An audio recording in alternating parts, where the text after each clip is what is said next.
The terrible Cell marches through the islands in search of Android 18. Having recently absorbed Android 17 and defeated Piccolo, it is only a matter of time before he reaches his perfect form. However, two warriors train tirelessly in order to stop the Red Ribbon creations from creating another dark future. Gohan and Goku. The father and son duo train in the Room of Spirit and Time, having entered first before Vegeta and Trunks. While Trunks and Vegeta wait, eager to battle as they sense Cell's power, Goku and Gohan get ready to step out, with Vegeta making a final decision to act. The Cell saga continues now. Vegeta jumps to his feet, sparking up his aura. He can't help but yearn for battle as he senses Cell destroy another island. He needs to act now. Father, you're not actually going to confront Cell, are you? We can't beat him as it is. Vegeta doesn't listen, instantly bursting outwards to go fight the androids. But he stops, dead in his tracks. Barely out of the lookout, a sweat drop falls from his forehead as he slowly turns his head back. What was that key? Both of them? He couldn't believe it. From the doors of the lookout, Son Goku and Son Gohan walk out, their battle armors nearly destroyed, but remaining in Super Saiyan. It was as if they were born in that legendary state. Trunks stood up and simply stared at them as Gohan smiled and waved at him. Excited, Trunks told them that they knew they could take on Cell. Goku shot him a thumbs up. Those androids don't stand a chance. Suddenly, Goku got serious. He could feel hundreds of people's ki disappearing as Cell destroyed an island. He then sensed Piccolo and Tien, both of them severely injured. Goku looked at Gohan and nodded. The two rushed out to where Vegeta floated, still in place. He didn't even turn to look at Goku. As Goku passed him, he simply told him that he gets stronger than him soon enough. He better not lose against Cell because they have a score to settle. Goku smirked, telling Vegeta that he looks forward to it. Goku and Gohan went down to Korin, asking for a pair of senzu beans, before placing two fingers on his forehead and teleporting behind Cell. In the meantime, Vegeta signaled Trunks to enter the time chamber with him. Since Piccolo is downed, Gohan remains in his armored outfit. However, Goku had time to change. Cell turns around as he feels the incredible resting power. 18 and Krillin were indeed in an island below Cell, though he didn't know it. Krillin shook while holding the self-destruct remote, watching Goku arrive. Cell cursed. He was so close to achieving his perfect form, but it didn't matter. He'd fight anyways. Cell was excited to finally battle his destined rival, Goku.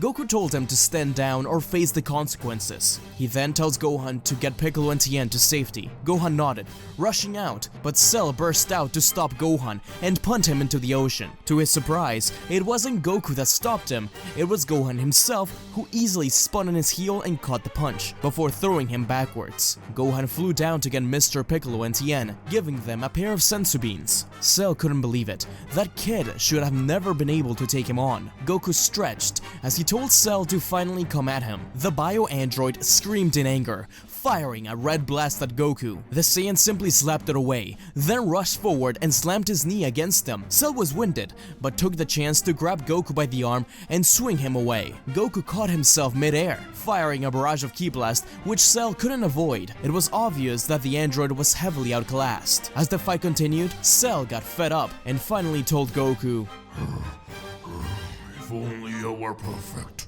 my power would be enough to defeat you, Goku." Huh? You can get even stronger. That's what I like to hear. I thought I'd have to end this sooner than expected. Come on then, transform. Cell's eyes jolted back and forth around the area, until finally finding Android 18 down below them. Krillin's heart pounded hard as he watched Cell slowly approach. He needed to make a choice, either let 18 escape or destroy her. 16 stepped before Cell, defending her with all his might. Krillin couldn't risk her, but she was still innocent. Krillin yelled at Goku not to do it, to stop Cell. Goku could see the struggle in Krillin's eyes, but she was their enemy, right? She was supposed to destroy the future, but she hadn't done anything yet, and even if she tried to, they could stop her easily. But why did Krillin care so much? Krillin then realized that Goku didn't know Cell had to absorb the androids to get stronger, so he screamed out, "Goku, He needs the androids to transform. He will kill 18. That's when he watched Krillin throw the remote on the ground, stomping on it and screaming at her to escape. A woof of nostalgia went through Goku as he remembered a friend from long ago. The android he found on Mosul Tower, his old friend, Ader. He had done something similar to save him a long time ago. Of course, these androids weren't evil, at least they haven't done anything yet, and he wouldn't let them die just so he could fight someone stronger. As Cell fired a giant key ball at 16, Goku slapped it away in front of him. 16, 18 and Krillin were all mesmerized by the golden glow of the Super Saiyan in its perfected state. As much as I want to fight you at full power, I won't let you kill someone to achieve that strength. A real fighter would get that power on his own. Come on, Cell. This ends now. 16, though programmed to kill Goku, had to fight his programming, telling 18 and Krillin that they needed to escape and hold him back. 18 and Krillin dragged 16 out of there, as far away as possible. Cell was getting desperate. He had to get her one way or the other. He fired a blast at Goku, forcing him to block, but that was just a distraction before flanking towards 18. But Goku grabbed Cell by the tail, slamming him back down to the ground. Goku wouldn't let Cell approach them, not a chance. Soon enough, Gohan arrived back to the scene. Piccolo and Tien were looking from down below, as Piccolo had gifted Gohan his caped outfit as a thank you for everything. But Goku was finally struck by Cell, who was fueled by rage. Gohan zoomed towards Cell with a kick, right into a mountain. Confronted by these powerful Super Saiyans, Cell had no hope of winning, so he had to resort to something drastic: blow himself up. But unlike Super Saiyan 2 Gohan in the original story, this pair of Saiyans know better than to play with their food, quickly rushing forward in unison, as they had hundreds of times before in the time chamber. Gohan uppercutted Cell into the sky. Goku slammed him back down to the ground. The combo continued until Cell's eyes cleared, only to see two orbs of ki charged together, blinding him with their light.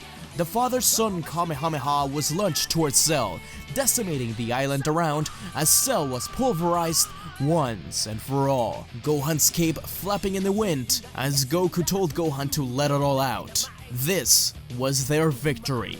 Goku and Gohan hugged and looked up to the sky. It was finally over. From below, a voice shouted. It was Krillin. Android 16 was trying his best not to attack Goku. Goku and Gohan laughed, as Goku finally explained that 16 would not be able to win as is, but if he gets fixed, then surely it would be a great match. The Z-Fighters took 16 to get fixed by Bulma, while Android 18 disappeared, though Goku told Krillin that they would surely meet soon enough. Goku would bring Dende to Earth from Namek, getting a new Guardian and a new set of Dragon Balls in the process. The Z-Fighters would then use those Dragon Balls just like in the original story, reviving Android 17 and all the others killed by Cell and the androids, and even getting the androids' bombs taken out with another wish. A question that may arise is why Goku didn't let Gohan fight alone. Well, while Goku did want Gohan to defeat Perfect Cell, he also knew he couldn't do it himself. If he was fighting a weaker version of Cell, he would have instead defeated Cell himself and trained up Gohan's Super Saiyan 2 state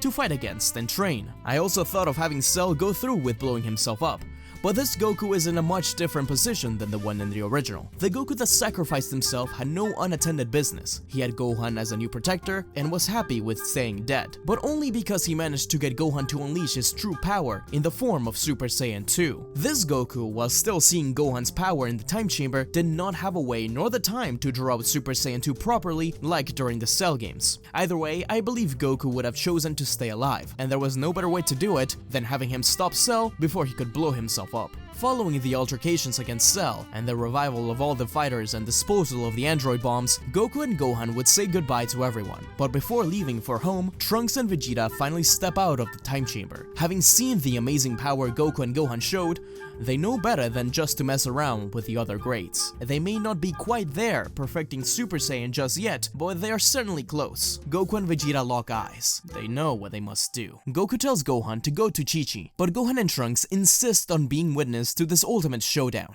Goku and Vegeta rush to the site of their first battle ever, having an even more explosive fight than before. At times, they seem equal in power. Other times, Goku has the advantage. In the end, it's obvious Vegeta cannot win, but his Saiyan heart beats for this battle. Even if he were to lose, it would just mean a new goal for him: surpass Kakarot. After the battle, Goku and Vegeta lay tired on the ground. Vegeta promised Kakarot that he'd find a way to evolve past Super Saiyan and beyond Kakarot. Goku laughed and sighed, looking over at Gohan, and then whispered to Vegeta that he shouldn't aim for himself, but rather Gohan. He has immeasurable power, and whatever lies beyond Super Saiyan, he has already reached it, though only briefly in the time chamber. Vegeta's surprise. He wants to see it. This was the most exciting time, as 7 years of peace would then fly by, filled with sparring and training. Gohan would eventually unlock Super Saiyan 2 properly, and much to his chagrin, he would be used as the main sparring partner for Piccolo, Vegeta, and Goku. Though over time, and after the older Saiyans reached Super Saiyan 2, Gohan would focus back on his studies. With Goku around, he surely would get more training done, however, as do Goten and Trunks, maybe even unlocking Super Saiyan 2 early on. Android 16 also remains around, fixed up and reprogrammed, though maybe a bit of the old programming remains, as he challenged Goku to another fantastic battle. Goku also finds that he is on the verge of discovering a new form, but without a dead body, it's unlikely he would reach it within those 7 years, but he would keep trying. Once Kaioshin and Kibito arrived to warn about Majin Buu, the Z Fighters would help out, only this time they are stronger as Super Saiyan 2s. And with Vegeta's score settled, they are able to kill Dabura and defeat Babidi before Majin Buu can even be revived. Gohan, after all, has been training much more. The Kaioshin think it's too dangerous to keep the egg on Earth, and Gohan thinks it's a better idea to destroy Buu. Goku and Vegeta do too, and are excited to see what he's all about after all that hype. They ended up being too strong for everyone else. Shin is terrified at the idea, but Gohan insists this Buu has much less Kili, and the 3 Super Saiyans are surely enough. Kaioshin trusts them after seeing the battles, so though a bit reluctantly, he agrees. But only if Gohan uses the Z-Sword to do it, a legendary sword that houses incredible power, just in case they need that extra push. Thus, the team make it to the Kaioshin realm, and just like when future Trunks was instructed to do prior to the battles against Babidi, Gohan takes the Z-Sword out, swinging it for a while, until he's ready to fight Buu. Goku and Vegeta fire blast at the egg, finally releasing it. He is surely weaker than the normal Buu, but still a huge threat. Gohan attacks violently with the sword, but Buu simply regenerates. Goku and Vegeta join in, and it's clear they need to end this quickly, with a set of Final Flash, Kamehameha, and Masenko. The 3 Saiyans prove to be quite the team, and completely obliterate Majin Buu. There's still a chance that Gohan wouldn't suggest freeing Buu. After all, there is no one else who could revive him,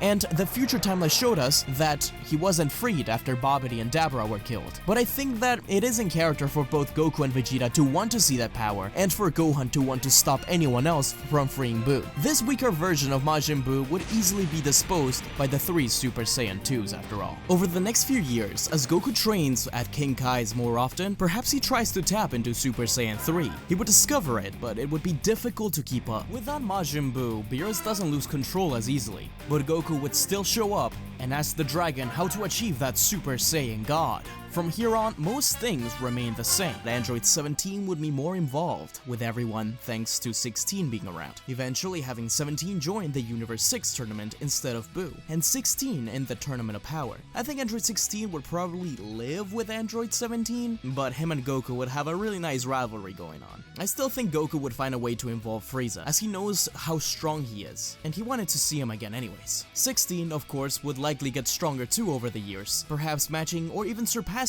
Android 17. But that's as far as I'll go, just to not spoil anyone with manga spoilers. But our heroes remain in peace. They remain vigilant, as they know no matter what, Goku and Gohan will be there to fight anyone that threatens Earth, just like Cell did long ago. The end.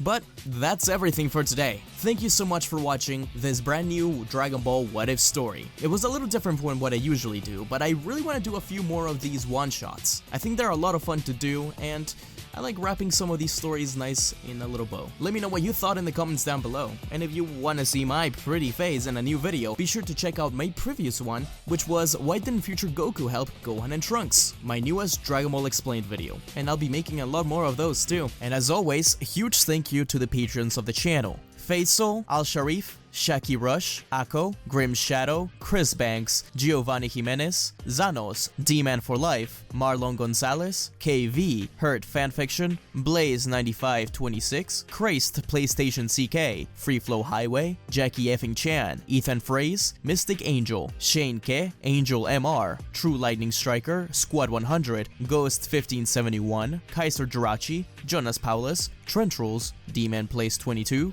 Jim G, Drum Foster, Saliel Paranjape, Keith Grimes, Celestia, and Samuel Randall. Thank you so much for the love and support as always, guys. Anyways, guys, I hope you enjoyed. Be sure to follow me on Twitter at SmugStickDB and join the Discord in the description below. Until we meet again, see ya!